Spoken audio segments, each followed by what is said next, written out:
سيئات أعمالنا من يهده الله فلا مضل له ومن يضلل فلا هادي له أشهد أن لا إله إلا الله وحده لا شريك له وأشهد أن محمدا عبده ورسوله أما بعد فإن خير الحديث كتاب الله وخير الهدي هدي محمد صلى الله عليه وسلم وشر الأمور محدثاتها وكل محدثة بدعة وكل بدعة ضلالة والضلالة في النار. اللهم صل وسلم على نبينا محمد صلى الله عليه وسلم. يا أيها الذين آمنوا اتقوا الله حق تقاته ولا تموتن إلا وأنتم مسلمون. يا أيها الناس اتقوا ربكم الذي خلقكم من نفس واحدة وخلق منها زوجها وبث منهما رجالا كثيرا ونساء واتقوا الله الذي تساءلون به والأرحام إن الله كان عليكم رقيبا. يا أيها الذين آمنوا اتقوا الله وقولوا قولا سديدا يصلح لكم أعمالكم ويغفر لكم ذنوبكم ومن يطع الله ورسوله فقد فاز فوزا عظيما. أعوذ بالله من الشيطان الرجيم. بسم الله الرحمن الرحيم. يا أيها الذين آمنوا كتب عليكم الصيام كما كتب على الذين من قبلكم لعلكم تتقون. ہمہ قسم کی حمد و ثنا، تعریف و توصیف، عظمت و بڑائی اللہ احکم الحاکمین، خالق کائنات، مالک ارض و سما کی ذات اقدس و مقدس کے لیے انگنت لا تعداد ریت کے ذرات، پانی کے قطرات سے زائد درود و سلام ہو امام الحرمین سید الثقلین، امام اعظم سید ولد آدم، فخر رسول سرور کائنات جناب محمد رسول اللہ صلی اللہ علیہ وعلی آلہ وصحبہ وسلم کی ذات اطہر و مطہر پر لاکھوں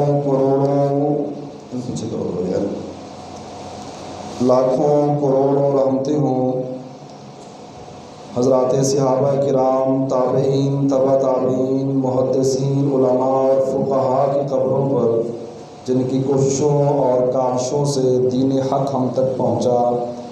آج ہم مسلمان ہیں. اللہ سب کی مساعی جمیلہ اپنی بارگاہ میں قبول فرمائے. واجب الاحترام بزرگوں، پیارے بھائیوں، نوجوان عزیز ساتھیوں، رمضان مبارک کا برکتوں، سعادتوں اور رحمتوں کا مہینہ ہم پر سایہ فلک ہے. خوش قسمت ہیں وہ لوگ جو دن کا روزہ اور رات کا قیام کر رہے ہیں، ذکر اذکار، تلاوت قرآن مجید اور دیگر اللہ کی عبادات میں جنہوں نے اپنے آپ کو مشغول و مصروف رکھا ہے. یقیناً یہ لمحات، یہ لیل و نہار، یہ رحمتیں، یہ سعادتیں اور یہ پر نور اور پر رونق مہینہ یہ قسمت والوں کو ملتا ہے. ہمارے اسلاف کے بارے میں ملتا ہے کہ سلف صالحین رمضان کی آمد سے 6 ماہ پہلے، کم و بیش 6 ماہ پہلے یہ دعائیں شروع کر دیتے کہ اللہ جو 6 ماہ کے بعد رمضان مبارک آ رہا ہے، اللہ ہماری قسمتوں میں کرنا، صحت و سلامتی کے ساتھ، خیر و عافیت کے ساتھ ہمیں وہاں تک پہنچانا تاکہ ہم رمضان مبارک کی برکتوں اور سعادتوں سے مستفید ہو سکیں. اور پھر رمضان المبارک کے گزر جانے کے 6 ماہ بعد تک یہ مسلسل دعائیں ہوتی، اللہ رب العزت کے ہاں یہ التجائیں ہوتی کہ اللہ ہم گناہ گاروں نے، ہم سیاہ کاروں اور خطا کاروں نے رمضان المبارک کے مہینہ میں تیری رحمتیں سمیٹنے کی کوشش کی، اللہ ہم نے تیری عبادات میں اپنے آپ کو مصروف و مشغول رکھا، اللہ جو بھی ٹوٹی پھوٹی نیکیاں کی ہیں اللہ اپنی بارگاہ میں قبول فرما لے۔ پھر آگے آنے والے رمضان کے لیے دعائیں شروع ہو جاتی ہیں۔ اس سے ثابت یہ ہوتا ہے کہ ہمارے اسلاف، ہمارے بزرگ، ان کو رمضان المبارک کی حقیقت کا علم تھا، اس لیے وہ مسلسل دعائیں کرتے اور اپنے آپ کی صحت و سلامتی کی دعائیں کرتے تاکہ رمضان میں اللہ رب العزت کی رحمتیں، اس کی سعادتیں اور اللہ رب العزت کی طرف سے نازل کردہ جو برکات ہے اس سے مستفید ہوا جا سکے۔ یہ کوئی عام مہینہ نہیں ہے، اس لیے ہمیں عام باقی 11 مہینوں کی طرح اس مہینے کو نہیں بتانا چاہیے۔ میرے عزیز بھائیوں اور دوستوں، یہ عام مہینہ نہیں ہے، یہ بڑی برکتوں والا مہینہ ہے، بڑی سعادتوں والا مہینہ ہے، یہ اتنا بابرکت مہینہ ہے، اتنا بابرکت مہینہ ہے، اتنا بابرکت مہینہ ہے کہ اللہ رب العزت نے آسمانی جتنی بھی کتابیں ہیں، وہ تورات ہو، وہ زبور ہو، وہ انجیل ہو، وہ ابراہیم علیہ السلام پر نازل ہونے والے صحیفے ہوں، جناب محمد کریم علیہ السلام کی ذات مبارکہ پر نازل ہونے والا یہ قرآن مجید ہو، جتنی بھی آسمانی کتابیں ہیں ان کتابوں کو اپنے نبیوں پر اللہ نے نازل کرنے کے لیے جو مہینہ منتخب کیا وہ رمضان کا مہینہ ہے۔ رمضان المبارک میں اللہ کی شریعتیں نازل ہوتی رہیں، آسمان سے آسمانی کتابیں نبیوں پہ نازل ہوتی رہیں۔ جہاد کا پہلا معرکہ وہ رمضان المبارک میں وقوع پذیر ہوتا ہے۔ بہت سارے ایسے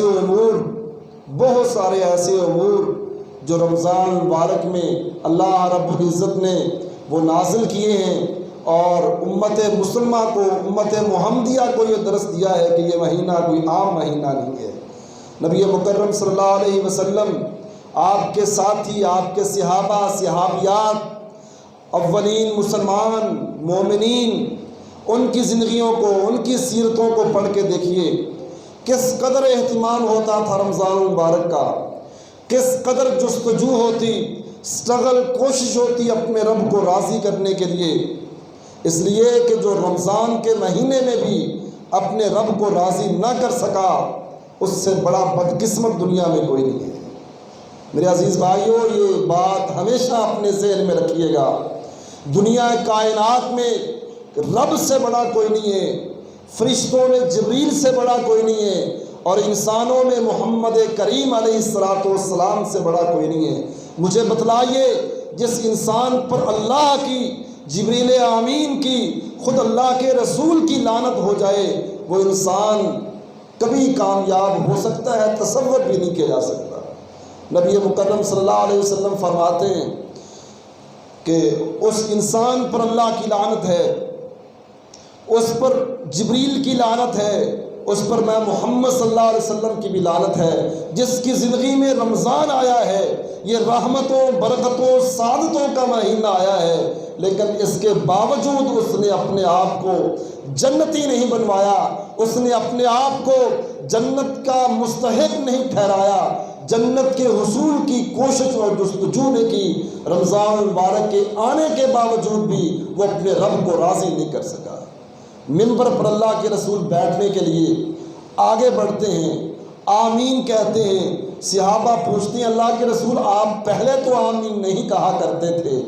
اللہ کے رسول صلی اللہ علیہ وسلم فرماتے ہیں کہ جبریل آئے تھے ابھی انہوں نے مجھے آ کر کہا اے اللہ کے رسول، جس کی زندگی میں رمضان المبارک کا برکتوں والا مہینہ آ گیا ہو لیکن اس کے باوجود وہ اپنے رب کو راضی نہ کر سکا، اس کے باوجود وہ اپنے آپ کو جنتی نہ بنا سکا، جنت کے حصول کی اس نے کوئی کوشش، اسٹرگل نہ کی ہو، اے اللہ کے رسول آسمانوں کا رب بھی اس پہ لعنت برسا رہا ہے، مجھ جبریل کی بھی اس پہ لعنت ہے۔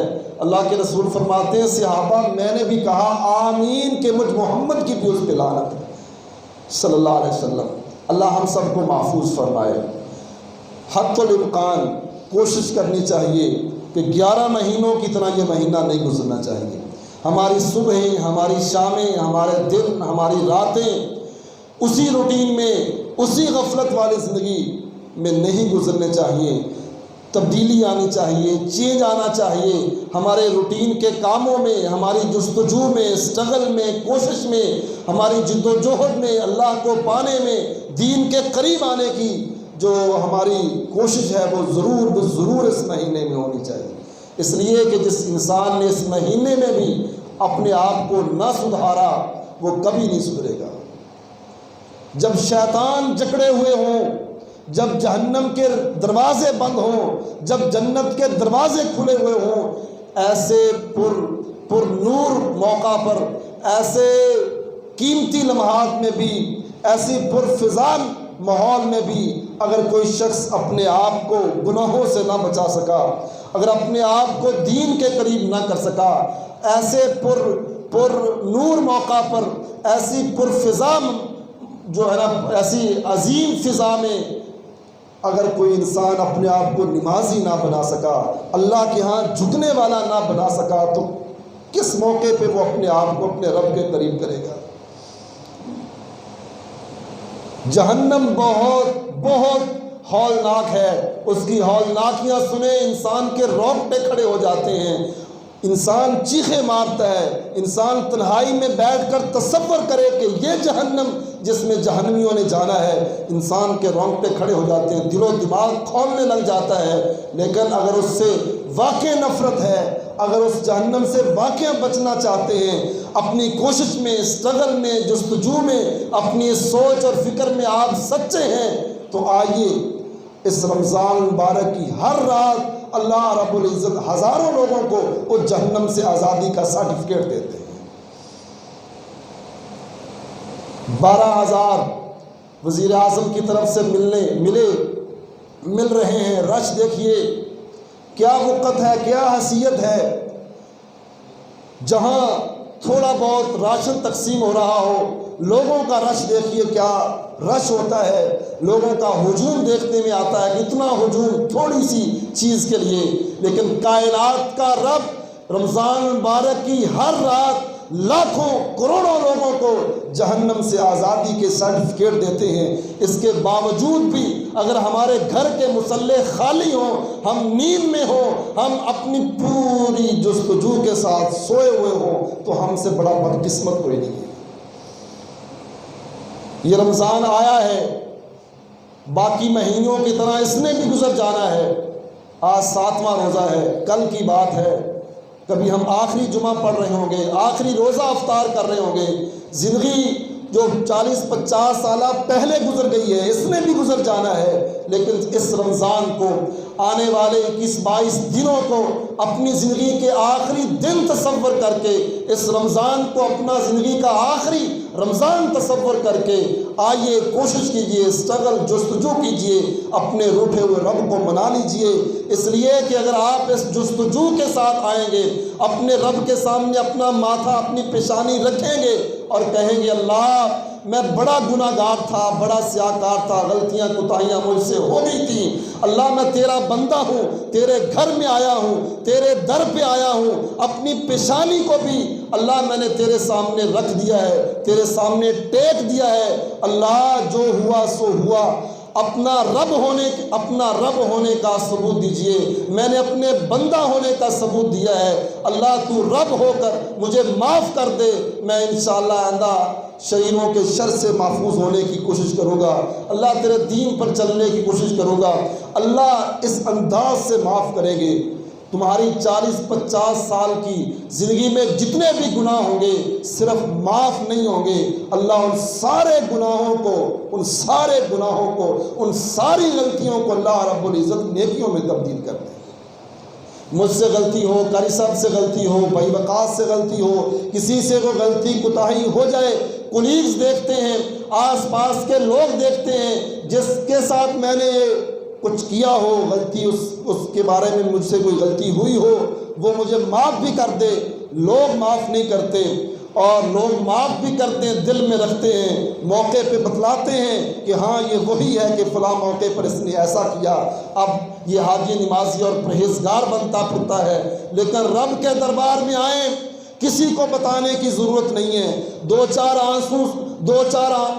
آنسو آنکھوں سے نکالیں، اپنی پیشین کو، اپنی پیشانی کو، اپنی جبین نیاز کو اپنے رب کے سامنے جھکائیں، سجدے میں دو چار آنسو نکالیں، روئیں، گڑ گڑائیں، چپکے سے اپنے رب کو کہہ دیں اللہ مجھے معاف کر دے۔ رب کسی کو بھی نہیں بتائے گا، اور اس انداز سے معاف کرے گا کہ زمین و آسمان کے خلا کے برابر بھی اگر گناہ ہوئے تو اللہ ان کو نیکیوں میں شمار کرے گا۔ اس سے عظیم موقع، اس سے بڑا موقع زندگی میں اور کوئی نہیں آنے والا۔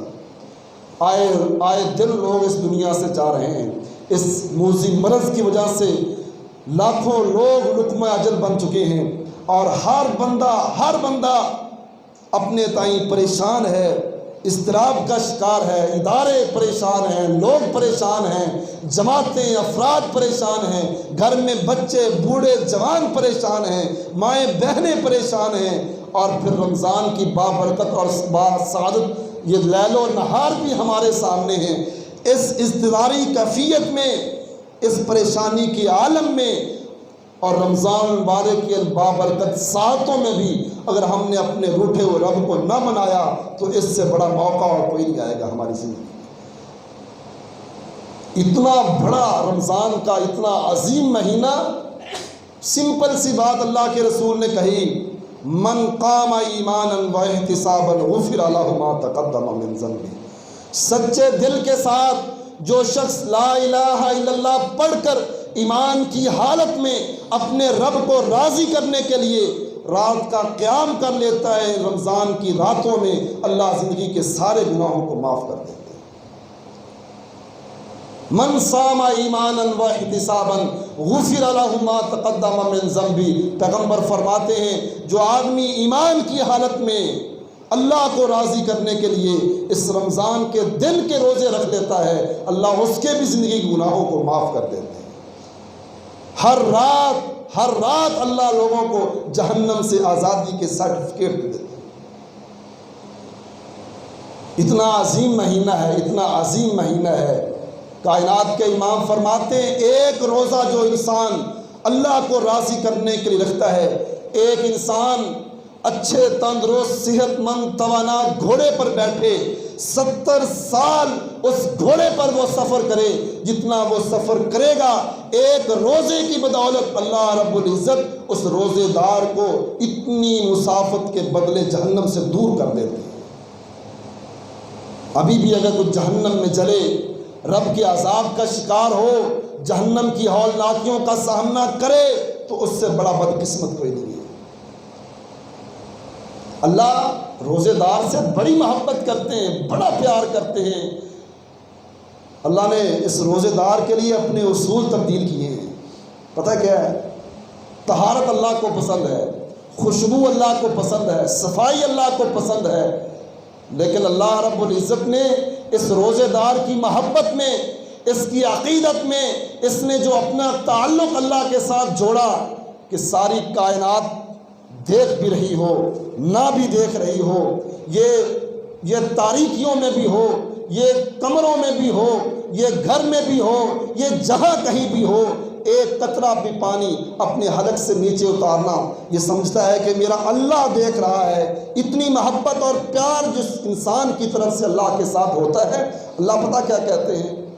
یہ مجھے اتنا پیارا لگتا ہے، یہ مجھے اتنا عظیم لگتا ہے، مجھے طہارت پسند ہے۔ ان اللہ جمیل ویحب الجمال، اللہ خوبصورت ہے، خوبصورتی کو اللہ پسند کرتا ہے، خوشبو کو اللہ پسند کرتے ہیں، پاکی کو اللہ پسند کرتے ہیں۔ اللہ رب العزت کے رسول صلی اللہ علیہ وسلم نے اس دین کا آدھا حصہ صفائی کو بیان کیا ہے، لیکن کہا اس کے منہ سے، میرے اس بندے کے منہ سے جو بدبو آتی ہے، خالی پیٹ ہونے کی وجہ سے جو بدبو آتی ہے، اللہ فرماتے ہیں مجھے کستوری سے زیادہ خوشبو محسوس ہوتی ہے۔ ذرا دیکھیں، کہتے ہیں نا ماں اپنے بچے سے بڑا پیار کرتی ہے۔ وہ جس حال میں بھی ہو لوگ اس سے نفرت تو کریں لیکن ماں کا بھی نفرت نہیں کرتی۔ اللہ کا انداز دیکھیے، مجھے کسی روزے دار کے منہ سے جو خالی پیٹ ہونے کی وجہ سے ہوا نکلتی ہے اس میں بدبو مجھے آپ کو محسوس ہوگی، لیکن کائنات کے رب فرماتے ہیں اس نے روزہ میرے لیے رکھا ہے، میں بھی بدبو محسوس کروں تو کیوں، مجھے کستوری سے زیادہ خوشبو محسوس ہوتی ہے، اس لیے کہ یہ میرا پیارا بندہ ہے، میرا پیارا بندہ ہے۔ کائنات کا رب چاہتا ہے کہ اس دنیا میں انسان کامیاب ہو کر رہے، صحت مند ہو کر رہے، اور اس دنیا سے جب آئیں تو اتنا ساز و سامان لے کر آئیں کہ ان کے لیے جنت کی وہ نعمتیں جن نعمتوں کے بارے میں نہ کسی کان نے سنا، نہ کسی آنکھ نے دیکھا، کان سے سننا تو دور کی بات، آنکھ سے دیکھنا تو دور کی بات، وہ نعمتیں ان کے سامنے ہوں جس کے بارے میں کسی کے وہم و گمان میں بھی نہیں آیا ہوگا کہ ایسی نعمتیں بھی دنیا میں ہوں گی۔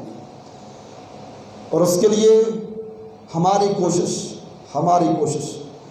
ایک روزہ زندگی کا آخری روزہ سمجھ کے رکھ لیجئے، اس رمضان کو زندگی کا آخری رمضان سمجھ کے بتا لیجئے۔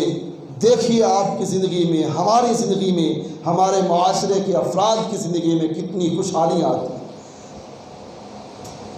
ہم فصلی مسلمان ہیں، سیزنل ہم مسلم ہیں، اور اس کا طریقہ کار یہ ہوتا ہے کہ رمضان آیا ہے، ہم سمجھتے ہیں کہ بس کھا لیا صبح سحری کے وقت اور مغرب کے وقت اچھی خاصی افطاری کر لی، اور پھر ہم جتلانا شروع کر دیں کہ جی ہم نے آج روزہ رکھا تھا۔ ایسے روزوں کا کوئی فائدہ نہیں ہے۔ جس روزہ رکھنے کے بعد تمہارے دل میں غریبوں پر شفقت کا پہلو نہ اجاگر ہو، تمہیں یہ پتہ نہ چلے کہ مجھے بھوک لگی، پتہ تھا شام کو سب کچھ مل جائے گا، لیکن پھر بھی اتنی شدت تھی تو جن لوگوں کے پاس ہے ہی کچھ نہیں ہے، جن کو امید ہی کوئی نہیں ہے، وہ کیا کرتے ہو؟ یہ جذبہ آپ کے دل و دماغ میں اجاگر ہو، اور اس کے بعد آپ غریبوں پر شفقت کریں، ان پہ خرچ کریں، ان کا خیال رکھنا شروع کر دیں۔ اگر یہ کام آپ کی زندگی میں ہو چکا ہے یا آپ اس کام کو کرنے والے ہیں، اللہ ہم سب کو توفیق دے، تو رمضان کا مقصد اور روزے کا مقصد پورا ہوتا ہے۔ ایک قطرہ پانی ہم حلق سے نیچے لے جانے کو تیار نہیں ہیں، اس لیے کہ اللہ دیکھ رہا ہے۔ زندگی کے کتنے معاملات ہیں جہاں ہم بھول جاتے ہیں کہ ہمارا اللہ دیکھ رہا ہے۔ ہم جھوٹ بولتے ہیں، کیا اس وقت اللہ نہیں دیکھ رہا ہوتا؟ ہم غیبت کرتے ہیں اپنے بھائی کی، چغلی کرتے ہیں اپنے دوستوں کی، کیا اس وقت اللہ نہیں دیکھ رہا ہوتا؟ ہم ظلم کرتے ہیں، زیادتی کرتے ہیں، حق مارتے ہیں، ڈاکے ڈالتے ہیں، ہم لوگوں کی عزتوں کے ساتھ کھیلتے ہیں، لوگوں کے ساتھ جو آس پاس میں تھوڑے بہت جھگڑے ہوتے ہیں، چغلی کے ساتھ، غیبت کے ساتھ ان کو پروان چڑھاتے ہیں۔ اگر یہ جذبات ہیں اور اس کے باوجود ہم روزہ رکھتے ہیں تو چھوڑ دیجیے، کوئی فائدہ نہیں ہے۔ اس لیے کہ رسول اکرم صلی اللہ علیہ وسلم نے فرمایا، روزہ بھوک اور پیاس برداشت کرنے کا نام نہیں ہے۔ جو انسان جھوٹ کو چھوڑتا نہیں ہے، جھوٹ پر عمل پیرا ہونا نہیں چھوڑتا، رسول اللہ صلی اللہ علیہ وسلم فرماتے ہیں اللہ رب العزت کو ایسے روزے کی کوئی ضرورت نہیں ہے۔ یہ تو ایک پریکٹس ہے، یہ تو ایک مشق ہے، ایکسرسائز ہے، لوگوں کو ٹرین کرنا ہے کہ لوگوں جب اکیلے ہوتے ہو تب بھی اللہ سے ڈرتے ہو، اجتماعی معاملات میں بھی اللہ سے ڈرا کرو۔ بھوک پیاس، پانی پینا، پیاس کو بچانے کے لیے کھانا کھانا، بھوک کو ختم کرنے کے لیے، یہ ساری چیزیں حلال ہیں، پانی بھی حلال ہے، کھانا بھی حلال ہے، فوڈ بھی حلال ہے، ساری چیزیں حلال ہیں۔ مجھ اللہ کے کہنے پر اگر یہ سارا کچھ چھوڑتے ہو تو مجھ اللہ کے کہنے پر حرام کیوں نہیں چھوڑتے؟ 11 مہینے حرام کھانے والا اگر وہ آ کر رمضان کے مہینے میں حلال چھوڑتا ہے تو اللہ کے اس چھوڑنے کا کوئی فائدہ نہیں ہے، اللہ کو اس کے چھوڑنے کی کوئی ضرورت نہیں ہے۔ یہ پریکٹس ہے، یہ ٹریننگ کا مہینہ ہے، اپنے آپ کو بہتر کرنے کا مہینہ ہے۔ آس پاس دیکھیں، جہاں آپ کی نظر پڑتی ہے آس پاس نظر دوڑائیں، غریبوں کی مدد کریں۔ حالات بڑے ٹف ہیں، لوگ بڑے پریشان ہیں، ان کی مدد کریں۔ دعاؤں کا سلسلہ جاری کریں، بیٹھتے اٹھتے ذکر اذکار کریں، تلاوت قرآن مجید کریں۔ آپ کام پہ ہیں، مشین پہ کھڑے ہیں، کسی بھی ڈیوٹی پہ آپ کھڑے ہیں، کوئی ضرورت نہیں ہے کہ آپ اسپیشل مسجد میں آ کے بیٹھیں اور سامنے قرآن مجید رکھیں اور اس کے بعد باوضو ہو کر تلاوت شروع کریں اور باقی سارے کاموں کو آپ جو ہے نا وہ اللہ حافظ کہہ دیں۔ ایسی کسی چیز کی ضرورت نہیں ہے۔ آپ کھڑے ہیں، بیٹھے ہیں، لیٹے ہیں، کام پہ ہیں، جہاں بھی موجود ہیں، آپ ذکر اذکار کریں۔ اللہ اکبر، اللہ اکبر، استغفر اللہ و اتوب الیہ، الحمدللہ، سبحان اللہ، اللہ اکبر۔ کتنے اذکار ہیں، اللہ کو یاد کریں، اپنی زبان کو اللہ کے ذکر سے تر رکھیں۔ موقع ملے تلاوت قرآن مجید کریں، نمازوں کی پابندی کریں، تراویح پڑھیں، مساجد میں نہیں تو جہاں جہاں موقع ملتا ہے وہاں پڑھیں۔ جو بھی آپ اس رمضان میں نیکی کر سکتے ہیں، ایک ایک لمحہ ضائع کیے بغیر وہ نیکی کریں اور اللہ کو راضی کرنے کے لیے کریں، رمضان کو کمانے کے لیے کریں۔ ایک نیکی 10 نیکیوں کے برابر۔ ریٹ پتہ ہے کتنے آپ کو ہوئے ہیں؟ ریٹ اتنے ہائی ہوئے ہیں نیکیوں کے، ایک نیکی کا اجر 10 نیکیوں کے برابر، اور پھر ان 10 میں سے ہر نیکی کا اجر 700 گنا اللہ نے بڑھایا ہے اس رمضان کی وجہ سے۔ اگر اس رمضان میں بھی اللہ کو ہم نے راضی نہ کیا تو پھر ہم سے بڑا بدقسمت کوئی نہیں ہوگا۔ خوش قسمت ہیں وہ لوگ جو رمضان کو کما رہے ہیں، رمضان کو ارن کر رہے ہیں، رمضان کو اللہ کی رضا کے لیے بتا رہے ہیں، دن کے روزے رکھ رہے ہیں، رات کا قیام کر رہے ہیں، تلاوت کر رہے ہیں، ذکر اذکار کر رہے ہیں، اور پوری امت کے لیے، بالخصوص مسلمانوں کے لیے، پوری دنیا کے لیے اس مرض، اس وبائی مرض اور اس صورتحال سے نکلنے کے لیے، اپنے لیے، اپنے عزیزوں کے لیے، ملک پاکستان، پوری دنیا کے لیے خصوصاً دعا کریں۔ اللہ ہم سب کو عافیت عطا فرمائے، سلامتی عطا فرمائے، ہمارے ملک کو سلامتی عطا فرمائے۔ جو لوگ بے روزگار ہیں اللہ رب العزت ان کی غیبی مدد فرمائے، جو لوگ پریشان حال ہیں اللہ سب کی پریشانیوں کو دور فرمائے۔ دعائیں کریں، توبہ استغفار کریں، اپنے گناہوں سے اللہ سے معافی مانگیں۔ ایک دفعہ اگر رب سے معافی مانگ لی نا، رب پتہ سرٹیفکیٹ کیا دیتے ہیں؟ التائب من الذنب کمن لا ذنب لہ۔ جو اللہ رب العزت کے ہاں آ کر اپنے سارے گناہوں کی معافی مانگ لیتا ہے، اللہ سرٹیفکیٹ یہ دیتے ہیں، کریکٹر سرٹیفکیٹ کیا دیتے ہیں اللہ؟ التائب من الذنب کمن لا ذنب لہ۔ دنیا کائنات کے لوگوں، یہ وہ میرا بندہ ہے جس نے اپنی زندگی میں کبھی کوئی گناہ کیا ہی نہیں ہے، میں رب گارنٹی دے رہا ہوں۔ اللہ کے ہاں رجوع کیجئے۔ یہ رمضان اللہ کی طرف رجوع، شریعت کی طرف رجوع، دین پر عمل پیرا ہونے کی طرف رجوع اس کا مہینہ ہے۔ اس کو اس انداز سے بتائے کہ یہ رمضان ہماری زندگیوں کا آخری مہینہ ہے اور ہم نے اس مہینے میں اپنے رب کو راضی کرنا ہے۔ اللہ سے ہم دعا کرتے ہیں اللہ ہمیں سمجھنے کی توفیق عطا فرمائے۔